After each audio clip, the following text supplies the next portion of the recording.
Happy Friday, Brian Manning here at the Weekly Update. Let's get right to it. So I didn't do an update last week, so I actually want to go back and talk about a few items from last week that I thought were extremely important. So last week, on Tuesday, we got what was called the QCEW annual revision.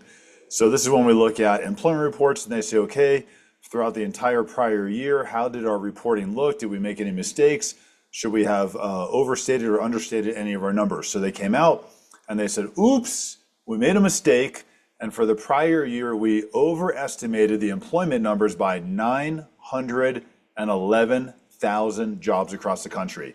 That's an average, and they do not tell us what month they made the mistake or where they should be up and down. They just said, oh, we were overstated by 911,000 jobs. That means on an average monthly basis, they overstated employment by 76,000 jobs. Well, the problem that we have, and we've talked about this in the past, is that markets are reactive and they're emotional and they react when the data comes out. So when you get a jobs report that comes out, and let's just say it's up 200,000 jobs for the month, markets react.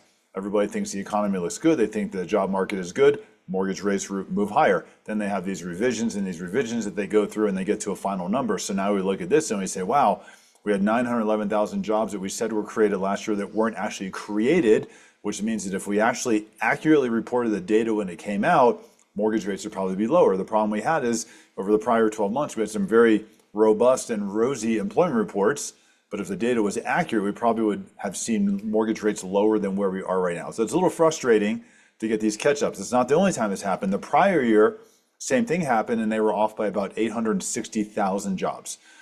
So we've talked about this before. I truly don't think the U.S. economy is on the solid footing that the Federal Reserve does. If we look at all the data that's coming out, we look at employment, we look at unemployment, we look at these 911,000 negative revisions. Unfortunately, it just looks like the strength of the economy is not there. Then this week, the big news, Federal Reserve starts a two-day meeting. They conclude the meeting on Wednesday of this week. They come out, they have their press release, and they have a pre-recorded press release that Jerome Powell has at first. So they cut rates 0.25%, and the markets really like the rate cut at that point in time. Then Jerome Powell starts to talk, and this is where the wild card is. He starts to talk, the press starts to ask him questions, and they really didn't like what he had to say from there. So he still kind of has this tone right now that inflation is not that much of a concern, although they have to keep an eye on it going forward, and that employment is okay.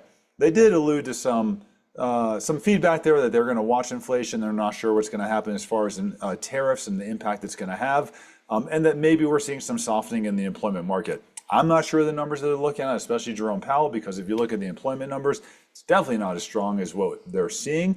But for right now, we got that 0.25% rate cut. It is anticipated that we may, and I say may very loosely, see 2 more cuts this year, but we have dissent in the Federal Reserve right now. It was kind of the strangest meeting we've had for a while. We don't know what's going to happen with people like Lisa Cook. We have new voting members in there. It's a little wonky right now, so we'll have to wait and see what happens. We did get the 0.25% cut, but then mortgage rates rose because markets did not like the comments that Jerome Powell had to say. I'm around all weekend. A couple things just to make note of.